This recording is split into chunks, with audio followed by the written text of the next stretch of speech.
Magandang hapon po. So welcome to the Soil Resources as part of the discussion for the Earth Science. Before we begin, we need to have some definitions and that will focus on pedosphere. Pedosphere is a soil mantle of the Earth. It is actually the basic scientific concept of soils as specific bodies in the nature that develop in the time and space in a situ at the land surface due to the processes resulting from the interaction of soil farming. So pedosphere is actually technically a sphere that covers the soil as a resources. Is actually one of the peripheral features of the earth in terms of exposing the soil. So we have the following. So photosphere is actually an intersection between other ecological spheres such as lithosphere, atmosphere, hydrosphere, and biosphere. So as you can see and notice in the given um, uh, framework, or we call that one as a graphic organizer, you can see that pedosphere is actually in the center. It has encompassing feature on all of the ecological services and ecological spheres. So in terms of hydrosphere, for example, it participates in evaporation and precipitation. For the atmosphere, it also participates for the photosynthesis and respiration because without the plants able to thrive in the pedosphere or thrive able will be able to cultivate in the soil, there is no such process of photosynthesis and respiration at all. So this is very essential and one of the key factors in actually in the life or the biodiversity. So these factors are parent materials, climate, organisms, topography, and time. In which in manner the pedosphere represents in intersections of the lithosphere, atmosphere, and hydrosphere and biosphere. So since we defined already what is a pedosphere all about, we shall go with the soil. So soil are the complex mixture of minerals, water, air, organic matter, and countless organisms. So this may be include living and also a non-living manure, or we call it animal manure, or even the humus, which is a decaying remains of once living things. It can be fossilized, it can be already decayed, so it depends upon on the composition. So these are actually development of the soil is believed to influence by some factors such as climate. So the types of the soil that is preferential for use in industrial or commercial is something to be influenced by the type of topography and climate. And the kind of soil that is you can see in different land is already varies from loam, clay, and sandy. And this is actually because of the temperature again and climate. So decayed living organisms or matter, such as humus formation and nutrients in the soil, is actually one of the ingredients that you can also find in the soil. So unconsolidated rocks and minerals can be also find it. We can also find physical features and of on the area of topography. So it may be on the slope, the tips of the land. So how you can see it, it can be classified because of the soil. So soil is classified also based on the texture, color, and water content and size of the particles. So some of the soils might be, for some instance, it can be from granite particles to mga pinong-pino, very sift. It can be sift. It cannot be sift. So depends. The texture will be somewhat rough, smooth, or color will be brown, brackish brown. Okay, brackish colors, black, red, mud red. So it depends on the consistency of the material. So also, we noted that there is a parent material such as rock and minerals. So sometimes the rocks and minerals also added the color in that particular types of soil. So there are different kinds of soil, but we will have not focus on this one because our primary goal is not the other, not this kind of soil. But I'm going to discuss again in a nutshell. This is actually the most in common terms of kinds of soil. So we have sandy, silty, clay, loamy, peaty, chalky, and alkaline. So I will not be discussing it, but this is actually to get you familiarized with. So what are the conditions of a soil? There are conditions. If we have conditions to live, we have also conditions of soil for as well. So soil in the forest is actually developed from the thick humus layers, and they have the rich diversity of the large trees and animals that lives there. So we have a rich diversity, meaning we have a lot of variety of species living in that particular area because of excessive layer of humus that's actually needed by plants, that's actually needed by most of the growing crops, trees. It provides shelter to the animals, and it's quite needed by to support life and biodiversity, promote biodiversity in that area. Without that, we cannot expect such things. So precipitation exceeds evapotranspiration, which result in excess of water that percolates downward through the soil layers. So because of this, we develop some systems in terms of the climate that's actually not the same with those who are living in cities and urban areas, because again, they have precipitation that exceeds the rainfall amount that can an urban area can experience. We have another one, which is a soil in tropics. So the tropical soils are formed in areas with high annual temperature and rainfall. So they can experience severe drought, severe rainfall that can causes flood. So the intense weathering causes the soil to be nutrient poor because it deteriorates the materials that needed in a nutritious soil, such as the topsoil. So it can be resulted in a soil erosion because, for example, there is a huge rainfall amount. It can be removed because of the rainfall, and it can be causes by the flood. We have also the soil in grassland and desert. So precipitation in grassland is equal to the less than of evapotranspiration and causes soil development to operate in relative drought. So in grassland, there is a minimum optimized level of precipitation that is good for some of the animals and plants. And leaching and migration of weathering products is therefore decreased. And so also large amount of evaporation causes build-up of calcium and other large cations, flocculate, clay materials, clay minerals, and fulvic acids in the upper soil profile. Okay. Also, in this particular area, there is impermeable clay limits downward. There is a percolation of water and fulvic acid and reducing chemical weathering and podsolization. So the depth to maximum concentration of clay increases in the area of increased precipitation and leaching. And when leaching is decreased, the calcium precipitates in calcite in lower soil, a layer known as calcilage. So the soil quality and services, we have the following. Soil quality is the ability of the soil to determine what kind of type of material it can surface into and what organic, anorganic, or organic particle it has. So soil is the loose surface material that consists of either organic or inorganic material that covers the land surface. So soil quality, on the other hand, is the capacity of a specific kind of soil to function. So again, it varies from the types and it varies from the usage. So to sustain plants and animal productivity, maintain or enhance water and air quality.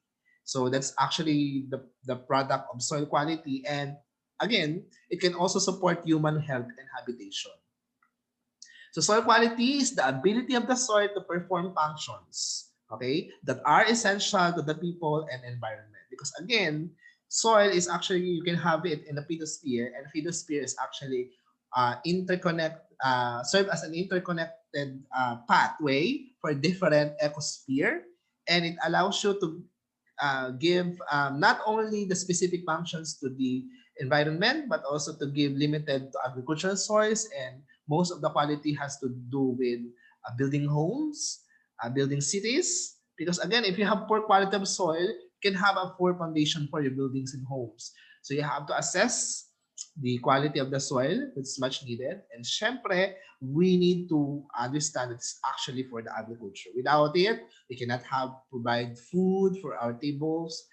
We cannot provide security in terms of in fighting poverty and hungry, because we don't have resources to combat uh, our own basic needs. So for the soil quality definition, we have one, management effects on soil properties. So there is actually lots of management that can affect soil properties for agriculture, urban planning, etc. Then essential services provided by soil, there are so many. Then there is soil meeting multiples and sometimes conflicting goals. So it's actually depends on agrarian reform and resistance and resilience to disturbance as characteristic of a healthy soil. So again, it's agricultural and urban planning. So for the essential services provided by the soil supports plant growth, recycle of dead material, and regulate and filter water flows, support buildings and roads that I have been discussed already, and provide habitat for many plants and animals. Depending on the land use, many of these functions occur simultaneously. So soil quality assessment go beyond measuring degradation or erosion. It also with the function and process that creates them. So we try to see and overlook what soil can give us more than what it is should be. That's how we go in science. So we assess how soil will be exploited as a resources. So because of compaction and contamination, maybe because of agriculture, we use a lot of fertilizers that becomes part of a runoff. And in terms of resistance and resilience, we find there's a phase of disturbance in essential services, whether natural or human induced. But most of the time, we have given it as a human induced. So a soil is not considered healthy if it is managed for short term. So we need to manage it in a future manner that is actually we have plans. If we just use it for productivity of crops, we might lose the nutrients of the soil over time. So we need to produce plans and actions that is actually resilient to the disturbance of characteristic of a healthy soil. Soil is a non-renewable resources. Why? Because over time, the nutrients in the soil is going to diminish. It's being used by the plants. But because of our aggressive move, we cannot tell how much nutrients can the soil holds from now because of acid rain, because of a lot of factors. And soil is a non-renewable resources because it's a basis for food, feeds, medicine, ecosystem services, and fuel. We forgot that soil is one of the important resources in the earth next to water. How could you build homes? How can you grow crops, food crops especially? How can you, I cannot see in the future that we can hold poultry and other animal livestock in the ocean, floating in the rivers or oceans. That's actually with regards to the soil resources. Our soil today is about 33% of the global soil is already degraded.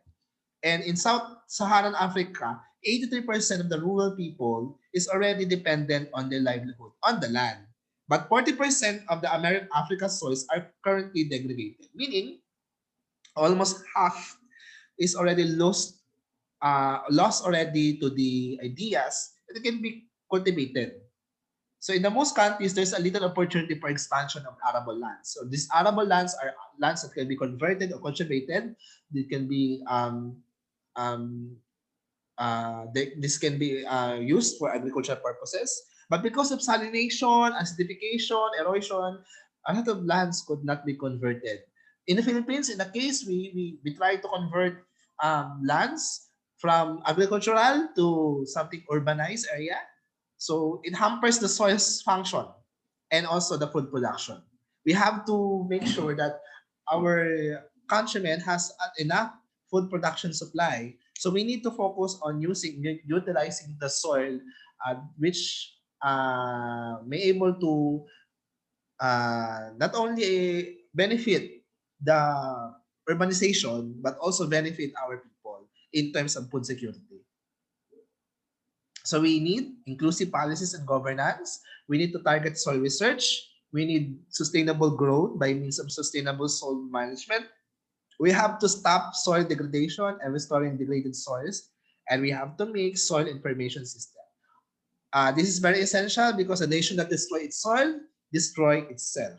Nobody and no nations had been able to stand or float in the water for a long term. Every nation needs its soil to cultivate and provide food security, which is keeping soil surface vegetated and using nutrients wisely. Soil analysis and pesticide analysis is a way how we can make uh, assumptions how the soil is nutrient rich or it has a micronutrient deficiency. For the pesticide analysis, we can tell if there is a pesticide present in that particular soil. It's if it has a pesticide, it is very harmful. We need to analyze that one if it has a presence or it has a content. And how we do that, it is here. So soil analysis is a various of chemical processes that determine the amount of available plant nutrients. So it is actually a soil health. It is important because if you want to grow crops, you want to target it with a right amount of nutrients, or you want to grow crops, especially in not an arable lands, you have to make use of the land or the soil, preferably to the crops able to grow. So pesticide analysis naman is referring to the examination of pesticides that may remain in the soil or in the food. So usually, if we apply pesticides in, for example, in green leafy vegetables, some of that will be part of the runoff in the soil, or some will be able to stay in the vegetable that we eat. And the maximum allowable level should be able to stipulate it only. So there is allowable limits. Next. So agricultural activity directly influence the chemistry of the soil in many ways. There is a disposal of animals, there is plant then there is plant or food processing waste, there is contamination from application of pesticides and depletion of the soil, and salt and mineral accumulation from irrigation. It could result to salination. So all of these are actually human induced. So we try to see that plant and food processing is one of the common shared problem uh, in terms of waste production. It's actually we try to make more of agricultural waste than the human waste in the household. And agricultural waste is a serious threat to the soil because uh, we have a lot of it every day. We produce a lot of agricultural waste from time to time. Unlike in household, a common household is in each person can produce a 1 kilogram waste per day. But here in the agricultural waste, imagine a food and milk is being spoiled. Where it will go? There's no such thing as food and milk processors that could seriously make it more viable, or unless we I'm trying to speak that spoiled foods and milk will go into the garbage areas, or it might be able to dump in spacious areas or empty lots. So excessive supply of fruits and vegetables, including fruit peelings, is actually agricultural waste. Cotton waste that has pesticides, mechanized meat processing industry is also having liquid waste. It's also affecting the soil quality. So all of it is actually a serious threat to the soil. And when that is happening, we have also in fertilizers, it contribute to water pollution. And remember, again, is something to do with the runoff. There's excess release of nitrogen and phosphorus in the soil. That's why you have algal bloom. When you have algal bloom, you see the leeks turns from brackish brown or a blue or translucent white into a greenish material. So it has a eutrophication of water, wherein there is a lot of algae, and it can kill the fishes because it consumes much more of the oxygen that is needed by the fishes. And it also releases materials that's not suitable for the fishes and other sea and water resources. Uh, it could not be a viable or high yield farming uh, options. So when there's happening on that, that is actually the worst thing that could happen to us. So when there is a runoff of fertilizer, other we have to pay it. So we will have more time on these agricultural waste, then Mother Nature has more time to dealing with us. So in terms of fertilizers and soil pollution, poor agricultural practices is one leading cause of why there is a poor soil quality more than the other one. Improper solid waste is another thing. Unsafe storage of the hazardous chemical. Leaches from the mines, mismanaged landfills. This is actually tailings of the sanitary landfill or uncontrolled dumping of waste. But more or less, poor agricultural practices is one of the key terms, especially for those who have been tagged as agricultural country. And there is a threat. There is actually a threat in many ways, as you can see in our slides. So what is the role of micronutrient in the soil? So when a soil has deficient mineral content, it is rendered unsuitable for further cultivation unless you need to revive the soil by giving its nutrients back. How? We have to make it by means of fertilizer. So through the use of soil testing, we will be able to analyze micronutrient deficiencies. If there's a micronutrient deficiency, we will not be able to grow crops. Without crops, we don't have foods. We don't have foods, we cannot make another consumers such as the livestock to be able to promote its needed grow. Because it's also supported by uh, growing crops. Unless we have to make it with feeds. But feeds is also use some sorts of soil. There are some reasons that limiting incidental additions to the micronutrients, and there are a lot of it. It is not true that each and every plant of crops needs all of these metals, but they thrive better on at least one of them. So it depends on what crops you're going to put into. So these are an example.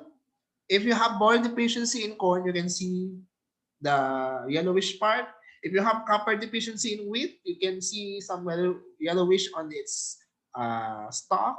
In the iron deficiency in wheat, you can also see the yellow to green, yellowish part in its leaves. For the manganese, the color had been changed from so much green.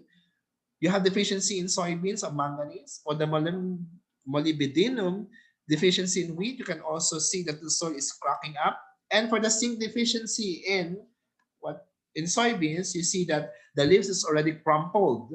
So there is deficiency in micronutrients, and you want to address that so that you can crops your crops have a high valued high yielding crops becomes high yielding crops. You have to address the micronutrient deficiency, and these are the indicators.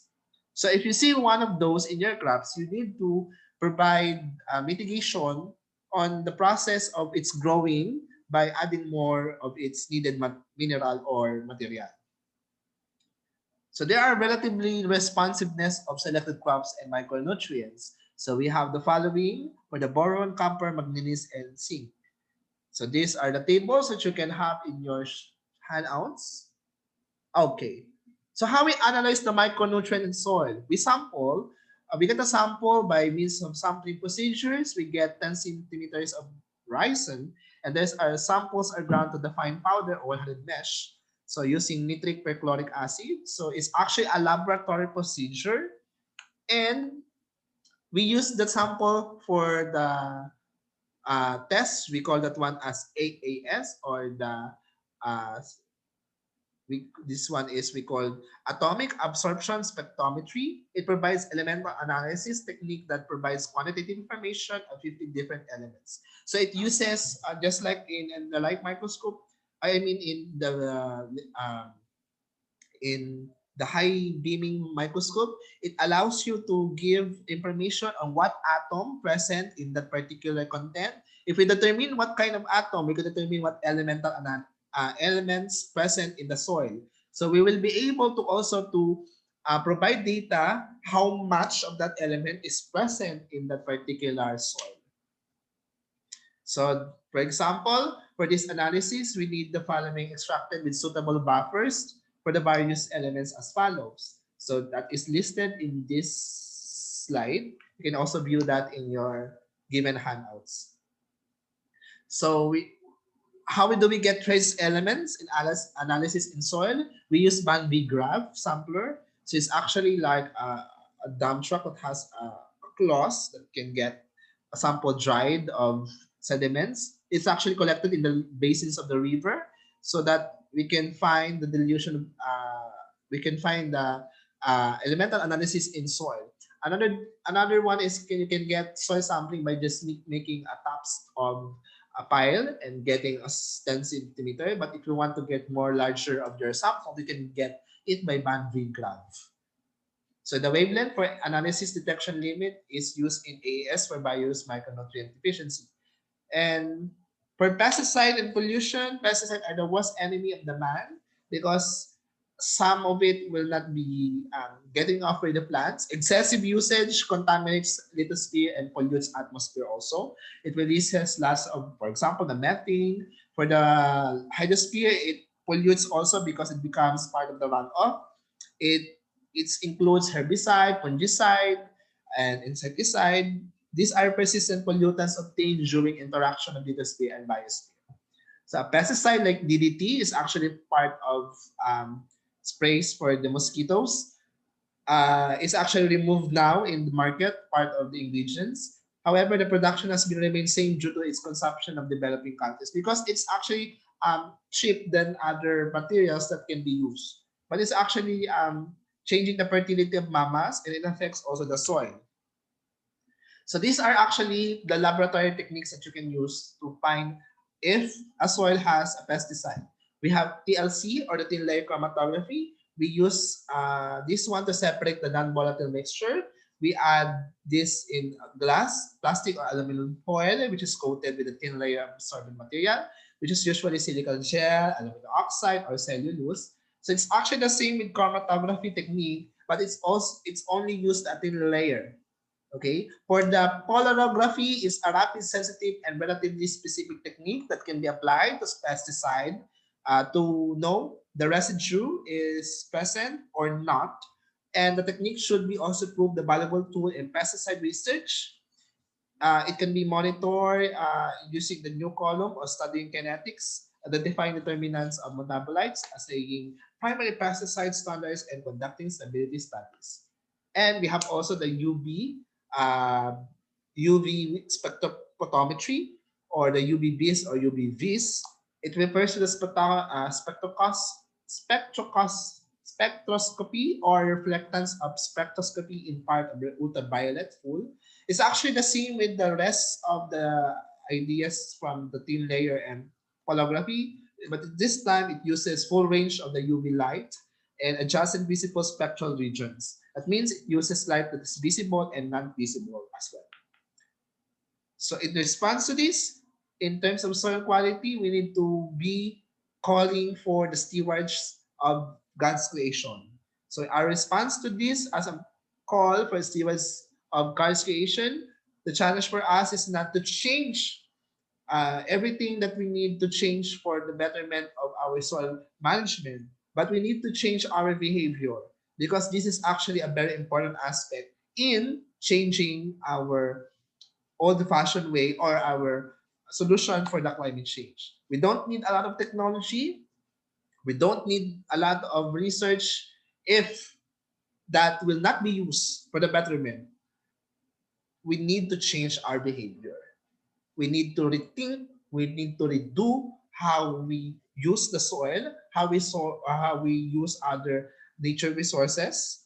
We could be benefit, but also let's also be careful in using it. Some of it might be not able to replenish over time, and that is actually in terms of our behavior. So this is actually again behavior change is very important as a mandate of Catholic social teaching, and this is something to do with the stewardship as a God's or stewards of God's creation. That will be all, and maraming salamat po, and God bless po kayong lahat.